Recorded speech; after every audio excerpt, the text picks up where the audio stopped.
प्यारे विद्यार्थियों, अज असी ਸਾਹਿਤਕ रंग भाग 2 जमात 10वीं ਦੀ किताब विचों जीवनी उड्डना सिख मिल्खा सिंह जो कि प्रकाश सिंह गिल द्वारा लिखी गई है, इस दे प्रश्न उत्तरां दी दोहराई करांगे। प्रश्न 1, मिल्खा सिंह ने किन्ने दौड़ मुकाबलियां 'ਚ हिस्सा लिया ਅਤੇ किन्ने मुकाबलियां विच जित हासिल कीती? उत्तर, मिल्खा सिंह ने 82 दौड़ मुकाबलियां 'ਚ हिस्सा लिया ਅਤੇ उसने 79 मुकाबलियां विच जित हासिल कीती। प्रश्न 2, 400 मीटर ਦੀ ਦੌੜ ਵਿੱਚ जगत प्रसिद्धि हासिल करन लई उस नूं किन्ना को अभ्यास करना पिया? उत्तर, 400 मीटर दी दौड़ विच जगत प्रसिद्धि हासिल करन लई उस नूं 30,000 मील दौड़न दा अभ्यास करना पिया। जदों उस नूं फौज दी ड्यूटी तो छुट्टी मिलदी सी तां ਉਹ ਗਰਾਊਂਡ ਵਿੱਚ ਦੌੜਦਾ ਫਿਰਦਾ ਸੀ। ਰਾਤ ਨੂੰ ਜਦੋਂ ਉਸਦੇ ਸਾਥੀ ਸੌਂ ਜਾਂਦੇ ਤਾਂ ਉਹ ਉਹਨਾਂ ਤੋਂ ਅੱਖ ਬਚਾ ਕੇ ਗਰਾਊਂਡ ਵਿੱਚ ਦੌੜਦਾ ਰਹਿੰਦਾ ਸੀ। ਉਹ ਦੌੜਦਾ, ਫਿਰ ਬੈਠ ਜਾਂਦਾ, ਫਿਰ ਦੌੜਦਾ, ਫਿਰ ਬੈਠ ਜਾਂਦਾ। ਉਹ कई बार बेहोश भी होया, पर उसने दौड़ना नितनेम बना लिया सी। प्रश्न 3, मेलबोर्न दी केड़ी चीज ने मिल्खा सिंह नूं प्रभावित किया? उत्तर, खेडां दी रंग बिरंगी ते विशाल दुनिया ਅਤੇ मेलबोर्न दे विशाल स्टेडियम ਅਤੇ ਜੇਤੂਆਂ ਦੇ ਸ਼ਾਹੀ ਸਨਮਾਨ ਨੇ ਮਿਲਖਾ ਸਿੰਘ ਨੂੰ ਬਹੁਤ ਪ੍ਰਭਾਵਿਤ ਕੀਤਾ ਅਤੇ ਉਸ ਦੇ ਮਨ ਵਿੱਚ ਖੇਡਾਂ ਪ੍ਰਤੀ ਬੇਹੱਦ ਉਤਸ਼ਾਹ ਪੈਦਾ ਹੋਇਆ। ਪ੍ਰਸ਼ਨ 4, 1958 ਦੀਆਂ ਟੋਕੀਓ ਏਸ਼ੀਆਈ ਖੇਡਾਂ ਵਿੱਚ ਮਿਲਖਾ ਸਿੰਘ ਮੂਹਰੇ ਕਿਹੜਾ ਖਿਡਾਰੀ ਸਭ ਤੋਂ ਵੱਡੀ ਚੁਣੌਤੀ ਸੀ? ਉੱਤਰ, 1958 ਦੀਆਂ ਟੋਕੀਓ ਏਸ਼ੀਆਈ ਖੇਡਾਂ ਵਿੱਚ ਮਿਲਖਾ ਸਿੰਘ ਮੂਹਰੇ ਪਾਕਿਸਤਾਨ ਦਾ ਖਿਡਾਰੀ ਅਬਦੁਲ ਖਾਲਿਦ ਸਭ ਤੋਂ ਵੱਡੀ ਚੁਣੌਤੀ ਸੀ। ਪ੍ਰਸ਼ਨ 5, ਕਿਹੜੀ ਦੌੜ ਜਿੱਤਣ ਪਿੱਛੋਂ ਦੁਨੀਆ ਵਿੱਚ ਮਿਲਖਾ ਸਿੰਘ ਹੋ ਗਈ? ਉੱਤਰ, ਤੀਜੀਆਂ ਏਸ਼ੀਆਈ ਖੇਡਾਂ ਵਿੱਚ 200 ਮੀਟਰ ਦੌੜ ਜਿੱਤਣ ਪਿੱਛੋਂ ਦੁਨੀਆ ਵਿੱਚ ਮਿਲਖਾ ਸਿੰਘ ਹੋ ਗਈ। ਪ੍ਰਸ਼ਨ ਨੰਬਰ 6, ਮਿਲਖਾ ਸਿੰਘ ਨੂੰ ਫਲਾਇੰਗ ਸਿੱਖ ਦਾ ਖਿਤਾਬ ਸਭ ਤੋਂ ਪਹਿਲਾਂ ਕਿੱਥੇ ਮਿਲਿਆ? ਉੱਤਰ, ਮਿਲਖਾ ਸਿੰਘ ਨੂੰ ਫਲਾਇੰਗ ਸਿੱਖ ਦਾ ਖਿਤਾਬ ਸਭ ਤੋਂ ਪਹਿਲਾਂ ਇੰਡੋ ਪਾਕ ਮੀਟ ਲਾਹੌਰ ਵਿੱਚ ਮਿਲਿਆ।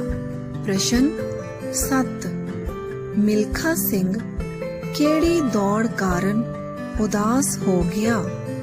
ਉੱਤਰ, ਰੋਮ ਦੀ ਦੌੜ ਪਿੱਛੋਂ ਮਿਲਖਾ ਸਿੰਘ ਉਦਾਸ ਹੋ ਗਿਆ। ਪ੍ਰਸ਼ਨ 8, ਮਿਲਖਾ ਸਿੰਘ ਨੇ ਦੌੜ ਨੂੰ ਅਲਵਿਦਾ ਕਦੋਂ ਆਖੀ? ਉੱਤਰ, ਮਿਲਖਾ ਸਿੰਘ ਨੇ ਟੋਕੀਓ ਦੀ ਓਲੰਪਿਕ ਦੌੜ ਦੌੜਨ ਪਿੱਛੋਂ ਦੌੜ ਨੂੰ ਅਲਵਿਦਾ ਆਖ ਦਿੱਤੀ। ਪ੍ਰਸ਼ਨ 9, ਜੇਕਰ ਤੁਸੀਂ ਮਿਲਖਾ ਸਿੰਘ ਵਾਂਗ ਇੱਕ ਤੇਜ਼ ਤਰਾਰ ਦੌੜਾਕ ਹੁੰਦੇ ਤਾਂ ਤੁਹਾਡੀ ਖੇਡ ਪ੍ਰਤੀ ਕਿਹੋ ਜਿਹੀ ਭਾਵਨਾ ਹੁੰਦੀ? ਵਿਸਥਾਰ ਨਾਲ ਲਿਖੋ।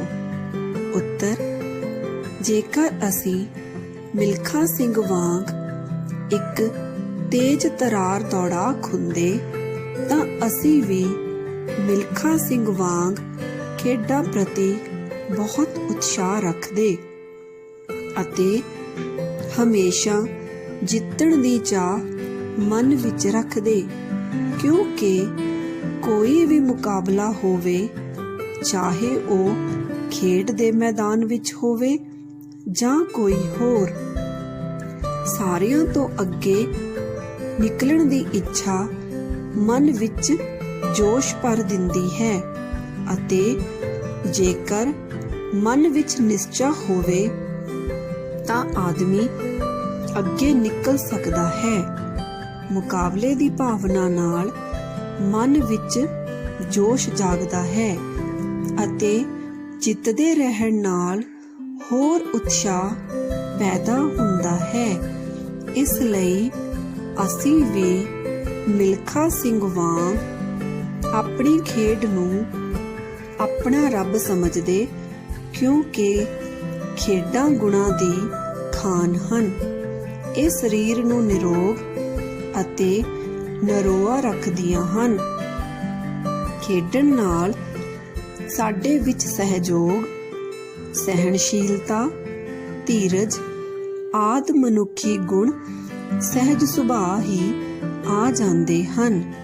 ਹਾਰ ਨੂੰ ਖਿੜੇ ਮੱਥੇ ਸਹਾਰਨਾ ਅਤੇ ਜਿੱਤ ਪ੍ਰਾਪਤ ਕਰਨ ਉੱਤੇ ਹੰਕਾਰ ਨਾ ਕਰਨਾ ਸਾਡੀ ਸ਼ਖਸੀਅਤ ਦਾ ਸੰਤੁਲਨ ਕਾਇਮ ਰੱਖਦੇ ਹਨ। ਪ੍ਰਸ਼ਨ 10। ਕਿਸੇ ਅਜਿਹੇ ਖਿਡਾਰੀ ਬਾਰੇ ਲੇਖ ਲਿਖੋ ਜਿਸ ਵਿੱਚ ਮਿਲਖਾ ਸਿੰਘ ਵਾਂਗ ਹੀ ਦ੍ਰਿੜਤਾ ਤੇ ਸਵੈ ਵਿਸ਼ਵਾਸ ਵਾਲੇ ਗੁਣ ਹੋਣ। ਉੱਤਰ, ਧਿਆਨ ਚੰਦ ਨੂੰ ਹਾਕੀ ਦਾ ਜਾਦੂਗਰ ਕਿਹਾ ਜਾਂਦਾ ਹੈ। ਉਹ 16 ਸਾਲ ਦੀ ਉਮਰ ਵਿੱਚ ਫੌਜ ਵਿੱਚ ਬਤੌਰ ਸਿਪਾਹੀ ਭਰਤੀ ਹੋ ਗਿਆ।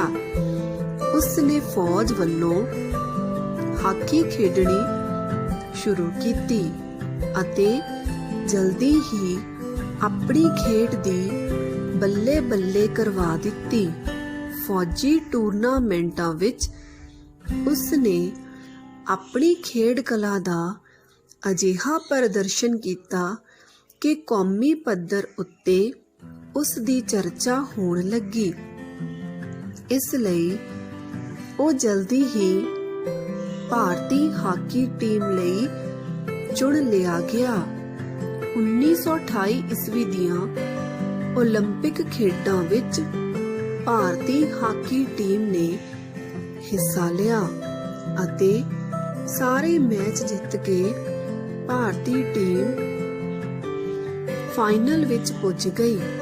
ਫਾਈਨਲ ਵਿੱਚ ਭਾਰਤੀ ਟੀਮ ਨੇ ਇੰਗਲੈਂਡ ਦੀ ਟੀਮ ਨੂੰ 3 ਗੋਲਾਂ ਨਾਲ ਹਰਾਇਆ। ਇਨ੍ਹਾਂ 3 ਗੋਲਾਂ ਵਿੱਚ 2 ਗੋਲ ਧਿਆਨ ਚੰਦ ਦੇ ਸਨ। ਧਿਆਨ ਚੰਦ ਨੂੰ ਸੋਨੇ ਦੇ ਤਗਮੇ ਨਾਲ ਸਨਮਾਨਿਆ ਗਿਆ। ਫਿਰ 1932 ਦੀਆਂ ਲਾਸ ਏਂਜਲਸ ਓਲੰਪਿਕ ਖੇਡਾਂ ਵਿੱਚ ਅਮਰੀਕਾ ਨੂੰ 24 ਦੇ ਫਰਕ ਨਾਲ ਹਰਾਇਆ। ਇਨ੍ਹਾਂ 24 ਗੋਲਾਂ ਵਿੱਚੋਂ 8 ਗੋਲ ਧਿਆਨ ਚੰਦ ਨੇ ਕੀਤੇ ਸਨ। 1936 ਵਿੱਚ ਬਰਲਿਨ ਦੀਆਂ ਓਲੰਪਿਕ ਖੇਡਾਂ ਵਿੱਚ ਵੀ ਭਾਰਤ ਜੇਤੂ ਰਿਹਾ। ਧਿਆਨ ਚੰਦ ਦੀਆਂ ਅਨੇਕਾਂ ਪ੍ਰਾਪਤੀਆਂ ਹਨ। 1956 ਵਿੱਚ ਧਿਆਨ ਚੰਦ ਨੂੰ ਪਦਮ ਭੂਸ਼ਣ ਦੇ ਖਿਤਾਬ ਨਾਲ ਸਨਮਾਨਿਤ ਕੀਤਾ ਗਿਆ। 1979 ਵਿੱਚ ਹਾਕੀ ਦਾ ਇਹ ਜਾਦੂਗਰ ਹਾਕੀ ਨੂੰ ਅਲਵਿਦਾ ਕਹਿ ਗਿਆ। ਉਸ ਦਾ ਜਨਮ ਦਿਨ 29 ਅਗਸਤ ਖੇਡ ਦਿਵਸ ਵਜੋਂ ਮਨਾਇਆ ਜਾਂਦਾ ਹੈ। ਪ੍ਰਸ਼ਨ 11। ਓਲੰਪਿਕ ਖੇਡਾਂ ਬਾਰੇ ਤੁਸੀਂ ਕੀ ਜਾਣਦੇ ਹੋ? ਇੱਕ ਜਾਣਕਾਰੀ ਭਰਪੂਰ ਲੇਖ ਲਿਖੋ। ਉੱਤਰ, ਓਲੰਪਿਕ ਖੇਡਾਂ ਐਥਨਜ਼, ਰੋਮ ਤੋਂ ਸ਼ੁਰੂ ਹੋਈਆਂ ਸਨ। ਅਸਲ ਵਿੱਚ ਜਿਸ ਨਾਂ ਉੱਤੇ ਇਹ ਖੇਡਾਂ ਸ਼ੁਰੂ ਹੋਈਆਂ, ਓਲੰਪਿਕ ਇੱਕ ਪਿੰਡ ਦਾ ਨਾਂ ਹੈ। ਇਹ ਪਿੰਡ ਐਥਨਜ਼ ਦੇ ਨੇੜੇ ਹੀ ਸਥਿਤ ਹੈ। ਖੇਡਾਂ ਦਾ ਆਰੰਭ ਇਸ ਪਿੰਡ ਵਿੱਚ ਈਸਾ ਤੋਂ 8 ਸਦੀਆਂ ਪਹਿਲਾਂ ਹੋਇਆ ਸੀ। ਉਸ ਵੇਲੇ ਇਸ ਦਾ ਪਸਾਰਾ ਹੁਣ ਵਰਗਾ ਵੱਡਾ ਨਹੀਂ ਸੀ। ਪੁਰਾਣੀ ਰਵਾਇਤ ਨੂੰ ਕਾਇਮ ਰੱਖਣ ਲਈ ਅਤੇ ਇਸ ਨੂੰ ਨਵਾਂ ਰੂਪ ਦੇਣ ਲਈ ਫਰਾਂਸ ਦੇ ਸਿੱਖਿਆ ਸ਼ਾਸਤਰੀ ਕਬਰਫਿਨ ਨੇ 1896 ਵਿੱਚ ਕੌਮਾਂਤਰੀ ਓਲੰਪਿਕਸ ਐਸੋਸੀਏਸ਼ਨ ਦੀ ਸਥਾਪਨਾ ਕੀਤੀ ਅਤੇ ਪਹਿਲੀਆਂ ਆਧੁਨਿਕ ਓਲੰਪਿਕ ਖੇਡਾਂ ਐਥਨਜ਼ ਵਿੱਚ ਹੋਈਆਂ। ਓਲੰਪਿਕ ਦਾ ਮਾਟੋ 3 ਸ਼ਬਦਾਂ ਤੋਂ ਬਣਿਆ ਹੈ। ਲਾਤੀਨੀ ਭਾਸ਼ਾ ਵਿੱਚ ਇਹਨਾਂ 3 ਸ਼ਬਦਾਂ ਦਾ ਅਰਥ ਹੈ ਫੁਰਤੀ, ਉਚਾਈ ਅਤੇ ਤਾਕਤ। ਓਲੰਪਿਕ ਖੇਡਾਂ ਦੇ ਝੰਡੇ ਵਿੱਚ ਨੀਲੇ, ਪੀਲੇ, ਹਰੇ, ਲਾਲ ਅਤੇ ਕਾਲੇ ਰੰਗ ਦੇ 5 ਚੱਕਰ ਹਨ। ਇਹ 5 ਮਹਾਦੀਪਾਂ ਦੇ ਪ੍ਰਤੀਕ ਹਨ। ਇਹਨਾਂ ਦਾ ਆਪਸ ਵਿੱਚ ਜੁੜੇ ਹੋਣਾ ਇਹ ਸੁਨੇਹਾ ਦਿੰਦਾ ਹੈ ਕਿ ਓਲੰਪਿਕ ਸਹਿਣਸ਼ੀਲਤਾ, ਕੌਮਾਂਤਰੀ ਬਰਾਬਰੀ ਅਤੇ ਆਪਸੀ ਸਹਿਯੋਗ ਨੂੰ ਮਜ਼ਬੂਤ ਕਰਨ ਲਈ ਮਹੱਤਵਪੂਰਨ ਭੂਮਿਕਾ ਨਿਭਾਉਂਦਾ ਹੈ। ਓਲੰਪਿਕ ਖੇਡਾਂ ਉਹ ਵੱਡਾ ਮੇਲਾ ਹੈ ਜੋ ਪੈਸਿਆਂ ਤੇ ਇਨਾਮਾਂ ਨਾਲ ਨਹੀਂ ਜਾਣਿਆ ਜਾਂਦਾ, ਸਗੋਂ ਸਨਮਾਨਾਂ ਨਾਲ ਜਾਣਿਆ ਜਾਂਦਾ ਹੈ। ਜਿਸ ਦੇਸ਼ ਵਿੱਚ ਓਲੰਪਿਕ ਖੇਡਾਂ ਹੁੰਦੀਆਂ ਹਨ, ਉਸ ਨੂੰ ਮਹਿਮਾਨ ਨਵਾਜ਼ੀ ਲਈ ਚਾਅ ਨਾਲ ਤਿਆਰੀ ਕਰਨ ਦਾ ਮੌਕਾ ਮਿਲਦਾ ਹੈ। ਜਿਸ ਸ਼ਹਿਰ ਵਿੱਚ ਇਹ ਖੇਡਾਂ ਹੁੰਦੀਆਂ ਹਨ, ਉਸ ਸ਼ਹਿਰ ਨੂੰ ਦੁਲਹਨ ਵਾਂਗ ਸਜਾਇਆ ਜਾਂਦਾ ਹੈ। ਓਲੰਪਿਕ ਖੇਡਾਂ ਹਰ 4 ਸਾਲ ਬਾਅਦ ਹੁੰਦੀਆਂ ਹਨ। ਸੰਸਾਰ ਦੇ 5 ਮਹਾਦੀਪਾਂ ਵਿੱਚੋਂ ਯੂਰਪ ਵਿੱਚ 17 ਵਾਰ, ਅਮਰੀਕਾ ਵਿੱਚ 6 ਵਾਰ, ਆਸਟ੍ਰੇਲੀਆ ਵਿੱਚ 2 ਵਾਰ, ਏਸ਼ੀਆ ਮਹਾਦੀਪ ਵਿੱਚ 3 ਵਾਰ ਇਹਨਾਂ ਖੇਡਾਂ ਦਾ ਆਯੋਜਨ ਹੋ ਚੁੱਕਾ ਹੈ। ਸੰਸਾਰ ਦੀਆਂ ਇਹਨਾਂ ਪੁਰਾਣੀਆਂ ਖੇਡਾਂ ਪ੍ਰਤੀ ਖਿਡਾਰੀਆਂ ਅਤੇ ਉਹਨਾਂ ਦੇ ਪ੍ਰਬੰਧਕਾਂ ਨੂੰ ਸੁਚੇਤ ਰਹਿਣਾ ਚਾਹੀਦਾ ਹੈ ਤਾਂ ਕਿ ਕਿਸੇ ਦੀ ਵੀ ਗਲਤੀ ਕਰਕੇ ਇਹ ਖੇਡ ਮੇਲਾ ਬਦਨਾਮ ਨਾ ਹੋਵੇ। ਇਸ ਦੀ ਸ਼ਾਨ, ਉੱਚਤਾ ਅਤੇ ਪਵਿੱਤਰਤਾ ਕਾਇਮ ਰਹੇ। ਪ੍ਰਸ਼ਨ 12। ਖੇਡਾਂ ਵਿੱਚ ਨੈਤਿਕਤਾ ਦੀ ਲੋੜ ਉੱਪਰ ਬਲ ਦਿੰਦੇ ਹੋਏ ਇਹਨਾਂ ਦੇ ਮਹੱਤਵ ਬਾਰੇ ਆਪਣੇ ਵਿਚਾਰ ਪੇਸ਼ ਕਰੋ। ਉੱਤਰ, ਜਿਸ ਤਰ੍ਹਾਂ ਇੱਕ ਇਨਸਾਨ ਨੂੰ ਚੰਗੀ ਜ਼ਿੰਦਗੀ ਬਤੀਤ ਕਰਨ ਲਈ ਨੈਤਿਕਤਾ ਨੂੰ ਮਹੱਤਵ ਦੇਣਾ ਚਾਹੀਦਾ ਹੈ, ਉਸੇ ਤਰ੍ਹਾਂ ਖੇਡਾਂ ਵਿੱਚ ਵੀ ਨੈਤਿਕਤਾ ਨੂੰ ਬਰਕਰਾਰ ਰੱਖਣਾ ਚਾਹੀਦਾ ਹੈ। ਹਾਰ ਅਤੇ ਜਿੱਤ ਸਿੱਕੇ ਦੇ 2 ਪਹਿਲੂ ਹਨ।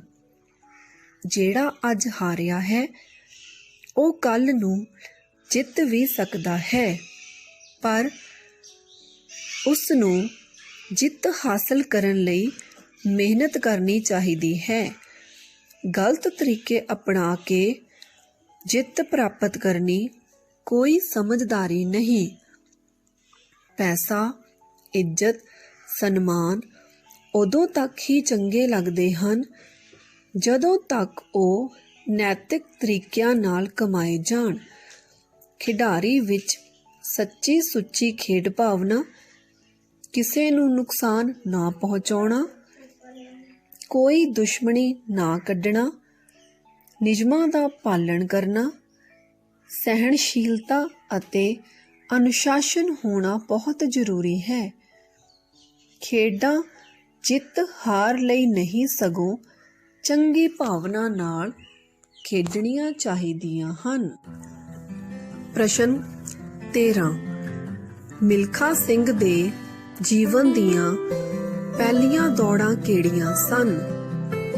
ਉੱਤਰ, ਮਿਲਖਾ ਸਿੰਘ ਪਿੰਡੋਂ 5-6 ਮੀਲ ਦੂਰ ਨੰਗੇ ਪੈਰੀ ਪੜਨ ਜਾਂਦਾ ਸੀ।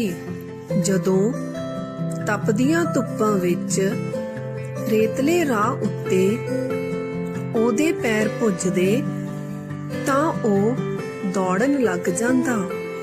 ਕਿਸੇ ਕਿੱਕਰ ਦੀ ਛਾਵੇਂ ਜਾ ਕੇ ਆਪਣੇ ਪੈਰ ਠੰਡੇ ਕਰਦਾ। ਠੰਡੀ ਥਾਂ ਦੀ ਤਾਂਘ ਵਿੱਚ ਲਾਈਆਂ ਦੌੜਾਂ ਇਸ ਮਹਾਨ ਦੌੜਾਕ ਦੇ ਜੀਵਨ ਦੀਆਂ ਪਹਿਲੀਆਂ ਦੌੜਾਂ ਸਨ। ਪ੍ਰਸ਼ਨ 14। ਮਿਲਖਾ ਸਿੰਘ ਫੌਜ ਵਿੱਚ ਕਦੋਂ ਭਰਤੀ ਹੋਇਆ? ਉਸ ਦੀ ਫੌਜ ਵਿੱਚ ਭਰਤੀ ਦੀ ਵੱਡੀ ਰੁਕਾਵਟ ਕੀ ਸੀ? ਉੱਤਰ, ਮਿਲਖਾ ਸਿੰਘ ਦਾ ਵੱਡਾ ਭਰਾ ਮੱਖਣ ਸਿੰਘ ਮੁਲਤਾਨ ਫੌਜ ਵਿੱਚ ਸੀ। ਉਸ ਦੇ ਵੱਡੇ ਭਰਾ ਨੇ ਉਸ ਨੂੰ ਫੌਜ ਵਿੱਚ ਭਰਤੀ ਕਰਵਾਉਣ ਲਈ ਵਾਰ-ਵਾਰ ਕੋਸ਼ਿਸ਼ ਕੀਤੀ, ਪਰ ਉਸ ਨੂੰ ਕਾਮਯਾਬੀ 1952 ਵਿੱਚ ਮਿਲੀ। ਉਸ ਦਿਨ ਮਿਲਖਾ ਸਿੰਘ ਬਹੁਤ ਖੁਸ਼ ਸੀ। ਉਸ ਲਈ ਫੌਜ ਵਿੱਚ ਭਰਤੀ ਹੋਣ ਵਿੱਚ ਵੱਡੀ ਰੁਕਾਵਟ ਛਾਤੀ ਦਾ ਘੱਟ ਨਾਪ ਤੇ ਸਰੀਰਕ ਪੱਖੋਂ ਕਮਜ਼ੋਰ ਹੋਣਾ ਸੀ। ਪ੍ਰਸ਼ਨ 15। 1956 ਵਿੱਚ ਹੋਈਆਂ ਮੈਲਬੌਰਨ ਓਲੰਪਿਕ ਖੇਡਾਂ ਨੇ ਮਿਲਖਾ ਸਿੰਘ ਦੇ ਜੀਵਨ ਤੇ ਕੀ ਅਸਰ ਪਾਇਆ? ਉੱਤਰ, 1956 ਵਿੱਚ ਮੈਲਬੌਰਨ ਦੀਆਂ ਓਲੰਪਿਕ ਖੇਡਾਂ ਵਿੱਚ ਮਿਲਖਾ ਸਿੰਘ ਭਾਰਤੀ ਟੀਮ ਵਿੱਚ ਚੁਣਿਆ ਗਿਆ। ਖੇਡਾਂ ਦੀ ਰੰਗ ਬਿਰੰਗੀ ਤੇ ਵਿਸ਼ਾਲ ਦੁਨੀਆ ਦਾ ਅਸਲੀ ਪਤਾ ਉਸ ਨੂੰ ਮੈਲਬੌਰਨ ਜਾ ਕੇ ਲੱਗਾ। ਉਹ ਵਿਸ਼ਾਲ ਸਟੇਡੀਅਮ ਦੇਖ ਕੇ ਹੈਰਾਨ ਰਹਿ ਗਿਆ। ਜੇਤੂਆਂ ਦਾ ਸ਼ਾਹੀ ਸਨਮਾਨ ਉਸ ਦੇ ਅੰਦਰ ਕੁੱਤਕ ਤਾੜੀਆਂ ਕੱਢਣ ਲੱਗਾ। ਭਾਵੇਂ ਉੱਥੇ ਉਹ ਦੌੜਾਂ ਵਿੱਚ ਹਾਰ ਗਿਆ, ਪਰ ਅਗਾਂਹ ਜਿੱਤਣ ਲਈ ਨਵਾਂ ਉਤਸ਼ਾਹ ਲੈ ਕੇ ਮੁੜਿਆ। ਪ੍ਰਸ਼ਨ ਨੰਬਰ 16।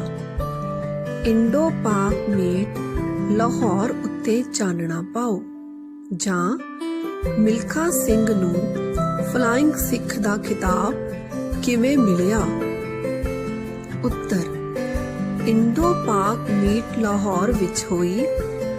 ਇਸ ਮੀਟ ਵਿੱਚ ਮਿਲਖਾ ਸਿੰਘ ਇੰਚਾਂ ਫੁੱਟਾਂ ਦੀ ਥਾਂ ਗਜਾਂ ਦੇ ਫਾਸਲੇ ਨਾਲ ਪਹਿਲੇ ਸਥਾਨ ਤੇ ਆਇਆ।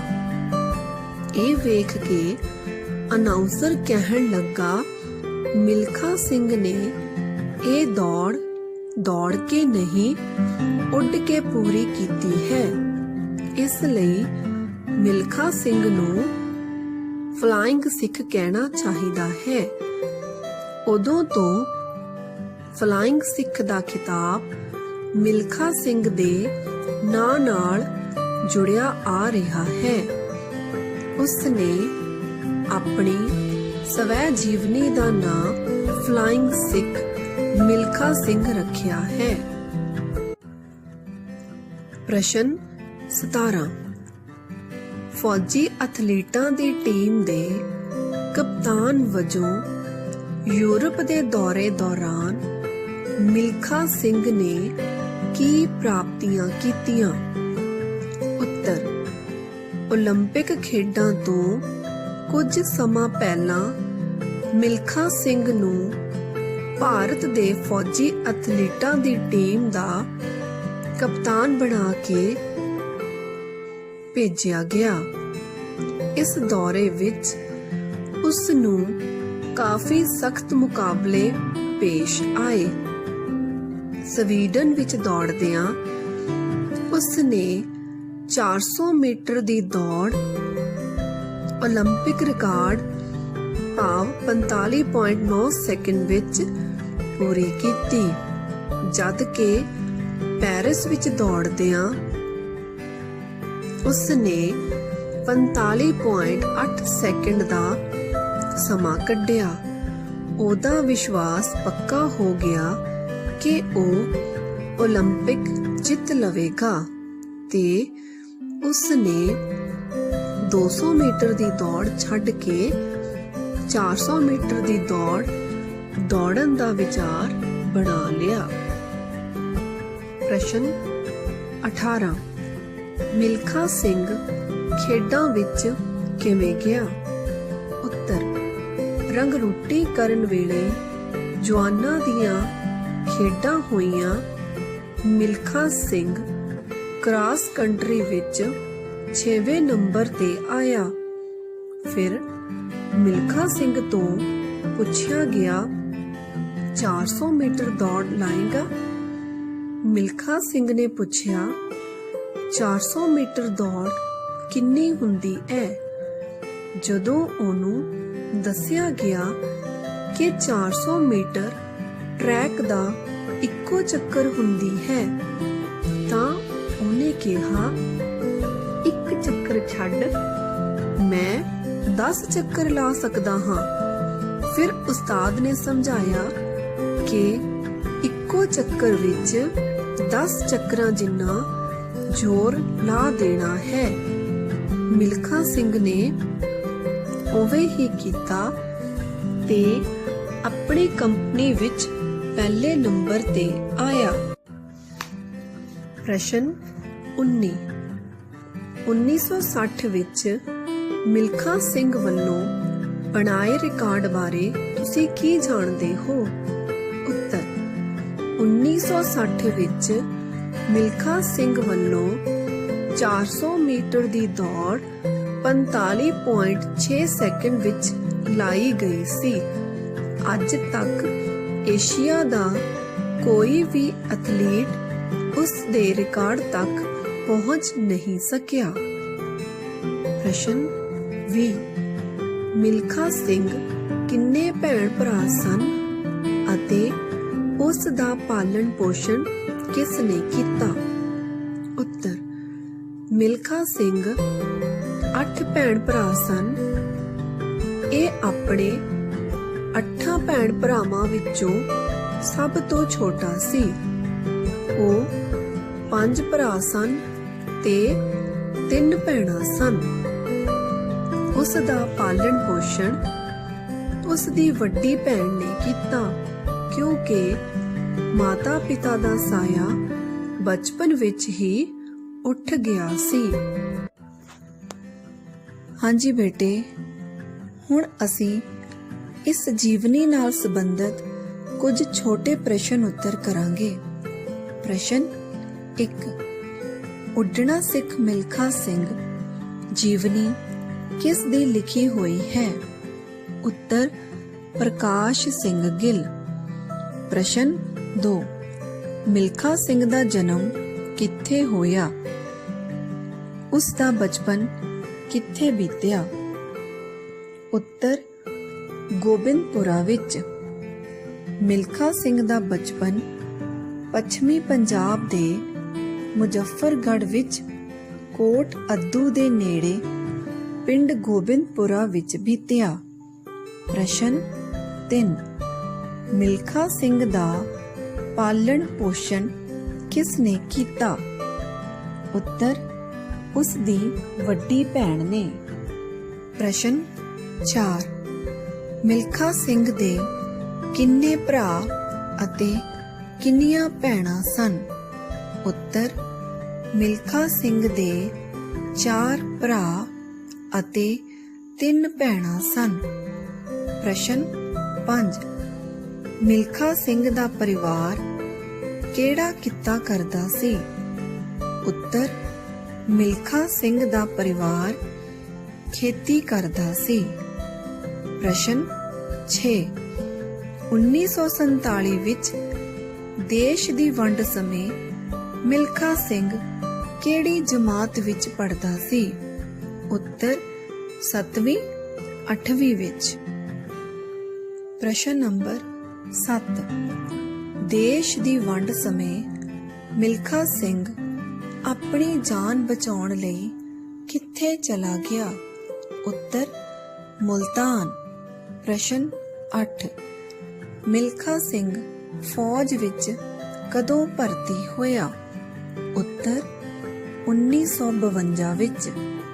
ਪ੍ਰਸ਼ਨ 9 ਮਿਲਖਾ ਸਿੰਘ ਨੂੰ ਦੌੜ ਮੁਕਾਬਲਿਆਂ ਦਾ ਕਦੋਂ ਪਤਾ ਲੱਗਿਆ?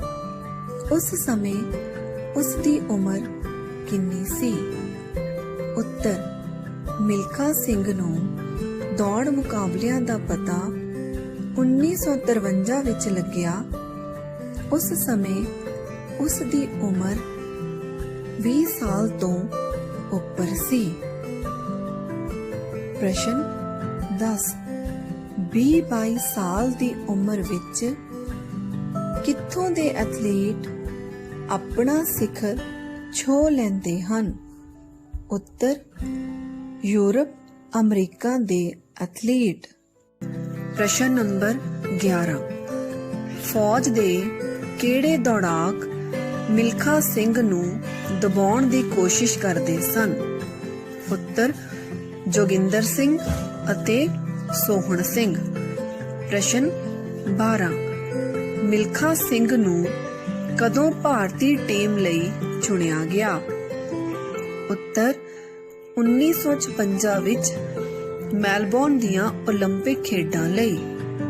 ਪ੍ਰਸ਼ਨ 13 ਤੀਜੀਆਂ ਏਸ਼ੀਆਈ ਖੇਡਾਂ ਕਦੋਂ ਅਤੇ ਕਿੱਥੇ ਹੋਈਆਂ? ਉੱਤਰ 1958 ਵਿੱਚ ਟੋਕੀਓ ਵਿਖੇ। ਪ੍ਰਸ਼ਨ 14 ਇਸ ਸਿੱਖੜੇ ਨੇ ਮੇਰਾ ਧੱਕਾ ਕਿੱਥੋਂ ਸਹਿਣਾ ਏ?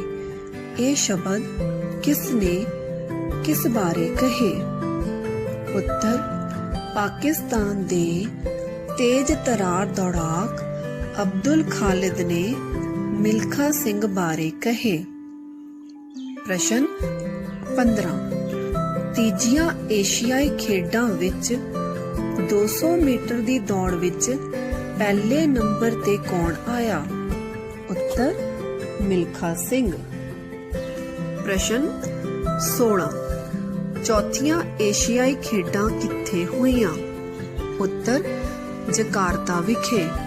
ਪ੍ਰਸ਼ਨ 17 ਮਿਲਖਾ ਸਿੰਘ ਨੇ ਕਿਹੜੀਆਂ ਏਸ਼ੀਆਈ ਖੇਡਾਂ ਵਿੱਚ ਸੋਨੇ ਦਾ ਤਗਮਾ ਜਿੱਤਿਆ? ਉੱਤਰ ਤੀਜੀਆਂ ਅਤੇ ਚੌਥੀਆਂ ਏਸ਼ੀਆਈ ਖੇਡਾਂ ਵਿੱਚ। ਪ੍ਰਸ਼ਨ 18 ਕਿਹੜੀਆਂ ਓਲੰਪਿਕ ਖੇਡਾਂ ਵਿੱਚ ਮਿਲਖਾ ਸਿੰਘ ਨੇ ਤੀਜੀ ਵਾਰ ਹਿੱਸਾ ਲਿਆ? ਉੱਤਰ 1964 ਦੀਆਂ ਓਲੰਪਿਕ ਖੇਡਾਂ ਵਿੱਚ। ਪ੍ਰਸ਼ਨ 19 ਮਿਲਖਾ ਸਿੰਘ ਦੀ ਸਵੈ ਜੀਵਨੀ ਦਾ ਨਾਮ ਲਿਖੋ। ਉੱਤਰ ਫਲਾਇੰਗ ਸਿੱਖ ਮਿਲਖਾ ਸਿੰਘ। ਪ੍ਰਸ਼ਨ 20 ਸਵੀਡਨ ਵਿੱਚ ਦੌੜਦਿਆਂ ਮਿਲਖਾ ਸਿੰਘ ਨੇ 400 ਮੀਟਰ ਦੀ ਦੌੜ ਕਿੰਨੇ ਸਮੇਂ ਵਿੱਚ ਪੂਰੀ ਕੀਤੀ? ਉੱਤਰ ਪਹਿਲੇ ਓਲੰਪਿਕ ਰਿਕਾਰਡ ਜਿੰਨੇ ਸਮੇਂ ਵਿੱਚ, ਭਾਵ 45.9 ਸੈਕਿੰਡ ਵਿੱਚ ਪੂਰੀ ਕੀਤੀ।